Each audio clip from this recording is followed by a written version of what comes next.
Assalamualaikum warahmatullahi wabarakatuh. Perkenalkan, saya Riwan Nugraha Utama dengan NIM 210600032, yang mana pada kesempatan kali ini saya akan mencoba menjelaskan mengenai materi eh, dari mata kuliah Teori Ekonomi Makro yang diampu oleh Bapak Alphonse Satrianto.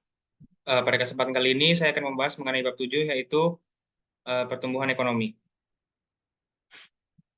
Dalam bab pertumbuhan ekonomi ini yang pertama ialah mengenai model pertumbuhan Solo. Model pertumbuhan Solo atau yang biasa disebut Solo Growth Model dirancang untuk menunjukkan bagaimana pertumbuhan persediaan modal, pertumbuhan angkatan kerja, dan kemajuan teknologi berinteraksi dalam suatu perekonomian, dan bagaimana pengaruhnya terhadap output total barang dan jasa di suatu negara.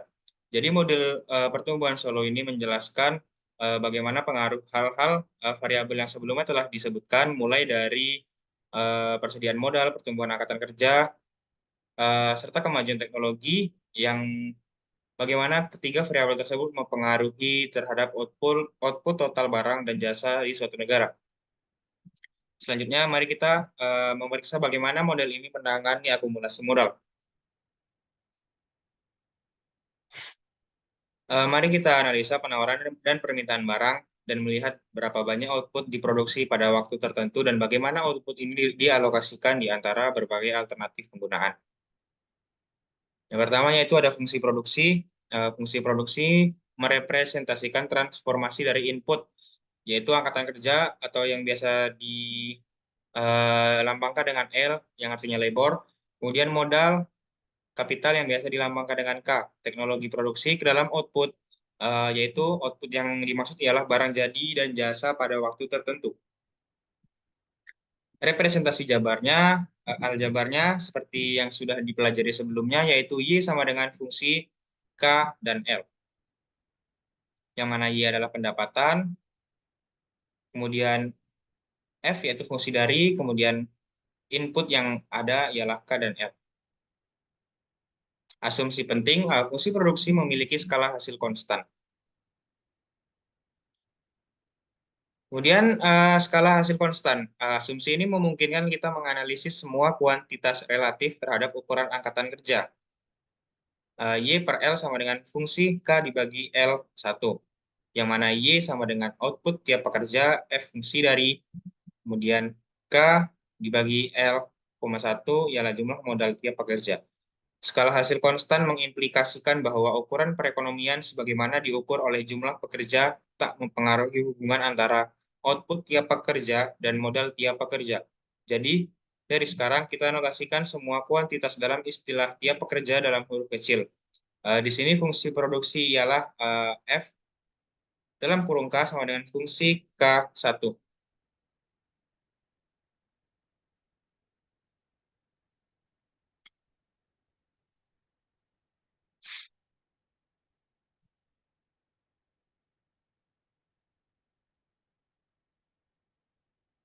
Kemudian yang selanjutnya ialah produk marginal modal ataupun MPK, yaitu pelandaian fungsi produksi.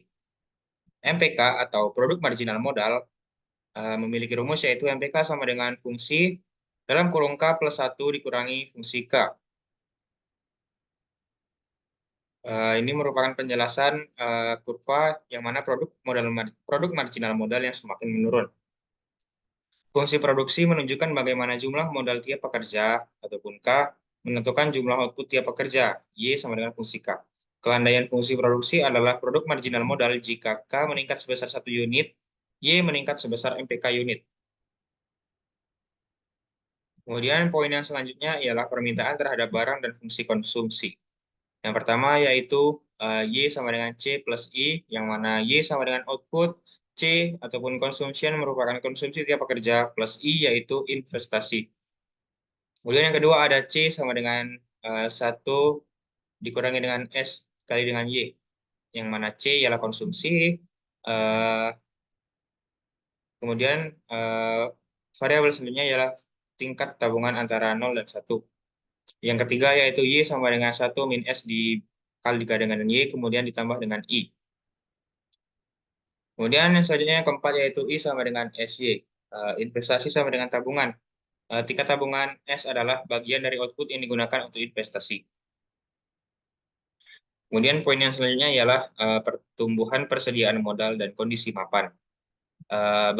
Ada dua kekuatan yang mempengaruhi persediaan modal. Yang pertama yaitu investasi atau merupakan pengeluaran tempat usaha dan peralatan. Kemudian yang kedua yaitu depresiasi, yaitu menuanya modal lama yang menyebabkan persediaan modal menurun.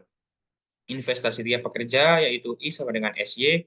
Kemudian mari kita substitusikan fungsi produksi untuk Y. Kita dapat mengungkapkan investasi tiap pekerja sebagai fungsi dari persediaan modal tiap pekerja. I sama dengan SFK, S fungsi K. Kemudian persamaan ini menghubungkan persediaan modal yang ada K dengan akumulasi modal baru I. Poin yang selanjutnya ialah output konsumsi dan investasi. Tingkat tabungan S menentukan alokasi output antara konsumsi dan investasi. Untuk setiap tingkat K ataupun capital, output adalah fungsi K, investasi adalah S fungsi K, dan konsumsi adalah fungsi K dikurangi dengan S fungsi K. Kemudian ini merupakan kurva yang menjelaskan output konsumsi dan investasi.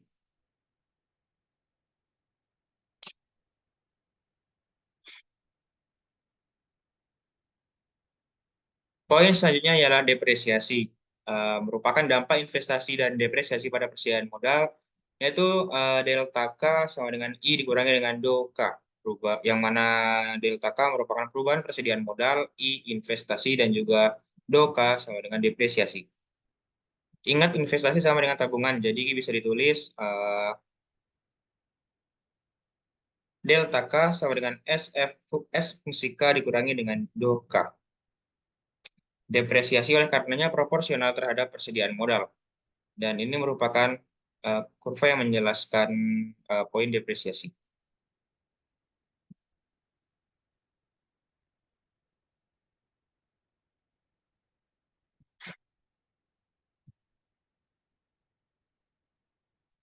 Kemudian selanjutnya yaitu kondisi mapan yang mana menjelaskan mengenai equilibrium jangka panjang perekonomian. Garis vertikal menunjukkan investasi dan depresiasi, dan horizontal menjelaskan modal tiap pekerja. Kemudian garis kurva hijau merupakan garis depresiasi, kemudian yang merah merupakan garis investasi. Mengenai depresiasi di bawah K bintang, investasi melebihi depresiasi. Jadi persediaan modal tumbuh. Kemudian mengenai garis investasi di atas K bintang, depresiasi melebihi investasi, jadi persediaan modal menurun. Kemudian pada K bintang, investasi sama dengan depresiasi dan modal tak akan berubah sepanjang waktu. Jadi equilibrium dari jangka panjang perekonomian pada kurva ini ialah pada poin K bintang. Kemudian bagaimana tabungan mempengaruhi pertumbuhan? Bisa kita lihat dari kurva yang ada di sini. Berdasarkan model Solo yang menunjukkan bahwa jika tingkat tabungan tinggi, perekonomian akan memiliki persediaan modal besar dan tingkat output tinggi. Jika tingkat tabungan rendah, perekonomian akan memiliki persediaan modal kecil dan tingkat output rendah. Penjelasan mengenai investasi yang meningkat ialah kenaikan tingkat tabungan menyebabkan persediaan modal tumbuh ke kondisi mapan baru. Dari S1 fungsi K menjadi S2 fungsi K yang meningkat, kemudian K1 berpindah ke K2. Sehingga investasi meningkat berdasarkan penjelasan dari kurva. Poin yang selanjutnya ialah tingkat modal kaluan emas. Nilai kondisi mapan K yang memaksimalkan konsumsi disebut tingkat modal kaidah emas,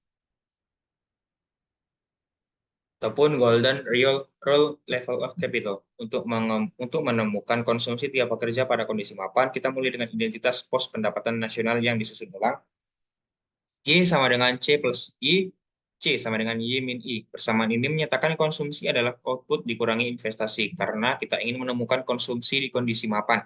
Kita substitusi nilai kondisi mapan untuk output dan investasi. Output tiap pekerja pada kondisi mapan adalah fungsi K bintang, di mana K bintang adalah persediaan modal tiap pekerja pada kondisi mapan. Lalu, karena persediaan modal tidak berubah pada kondisi mapan, investasi sama dengan depresiasi ataupun do K bintang. Mensubstitusi fungsi K Untuk Y dan Do K, untuk I, konsumsi tiap pekerja pada kondisi mapan sehingga menghasilkan rumus C bintang sama dengan fungsi K bintang dikurangi dengan Do K bintang.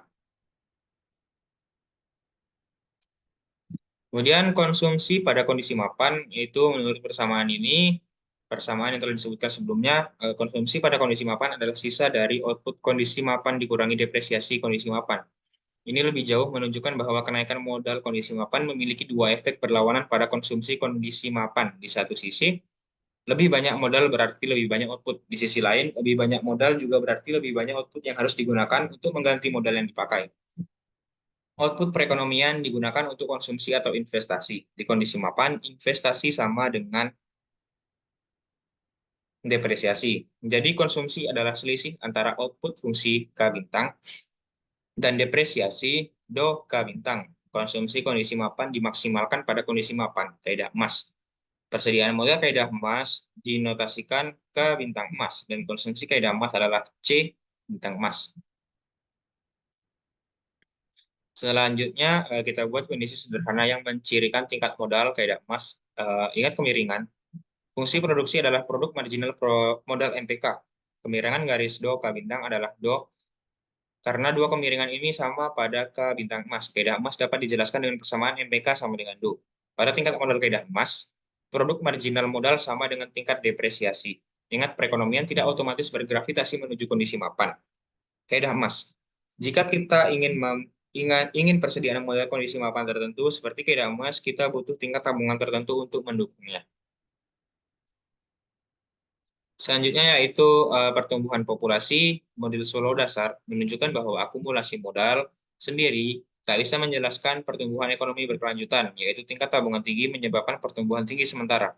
Tapi, perekonomian akhirnya mendekati kondisi mapan di mana modal dan output konstan. Untuk menjelaskan pertumbuhan ekonomi berkelanjutan, kita harus memperluas model Solow ini untuk mencakup dua sumber lain dari pertumbuhan ekonomi. Jadi kita tambahkan pertumbuhan populasi pada model. Kita akan mengasumsikan bahwa populasi dan angkatan kerja tumbuh dengan tingkat konstan N. Kondisi mapan dengan pertumbuhan populasi. Seperti depresiasi, pertumbuhan populasi adalah salah satu alasan mengapa persediaan modal per pekerja turun. Jika N adalah tingkat pertumbuhan populasi dan Do adalah tingkat depresiasi, maka Do plus N kalikan dengan K adalah investasi impas ataupun break-even investment, jumlah yang diperlukan untuk mempertahankan persediaan modal per pekerja K konstan. Garis hijau merupakan investasi impas, yaitu Do plus N dikalikan dengan K. Kemudian garis merah ialah investasi S fungsi K.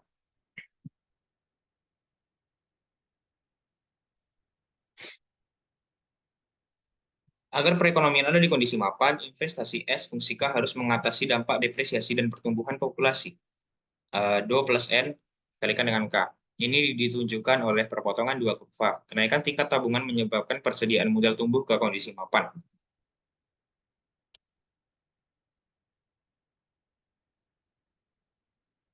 Selanjutnya yaitu dampak pertumbuhan populasi, yaitu kenaikan tingkat pertumbuhan populasi menggeser garis yang mewakili pertumbuhan populasi dan depresiasi ke atas. Kondisi mapan baru memiliki tingkat modal per pekerja lebih rendah daripada kondisi awal. Jadi, model Solow memprediksi perekonomian dengan tingkat pertumbuhan populasi lebih tinggi akan memiliki tingkat modal per pekerja lebih rendah dan karenanya pendapatan lebih rendah. Berdasarkan kurva, dapat dijelaskan bahwa kenaikan tingkat pertumbuhan populasi dari N1 ke N2 mengurangi persediaan modal kondisi mapan dari K1 ke K2.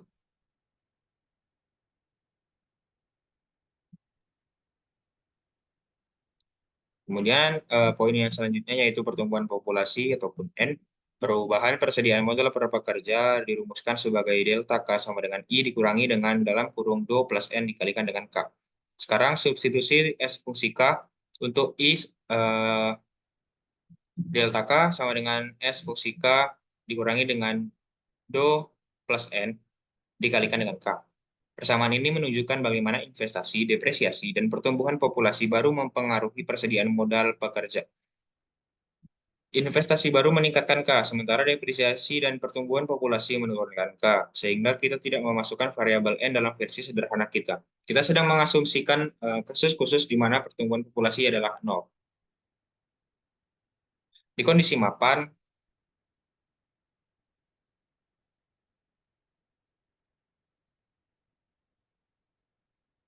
dampak positif investasi pada modal per pekerja hanya menyeimbangkan dampak negatif depresiasi dan pertumbuhan populasi.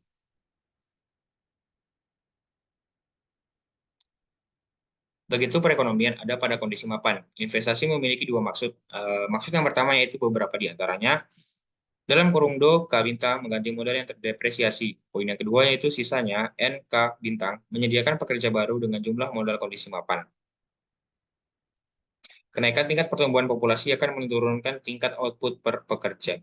Ini merupakan kurva yang menjelaskan poin kenaikan tingkat populasi.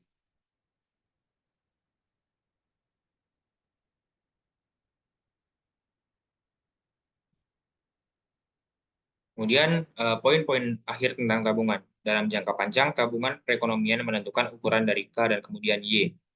Kemudian poin yang selanjutnya yaitu semakin tinggi tingkat tabungan, semakin tinggi persediaan modal, dan semakin tinggi tingkat Y.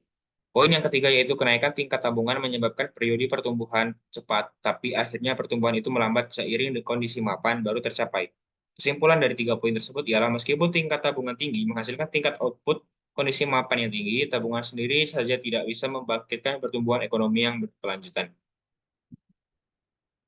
Beberapa konsep penting yang telah kita bahas sebelumnya yaitu model pertumbuhan solo ataupun solo growth model, kondisi mapan, steady state, dan tingkat modal kaidah emas, golden rule, level of capital.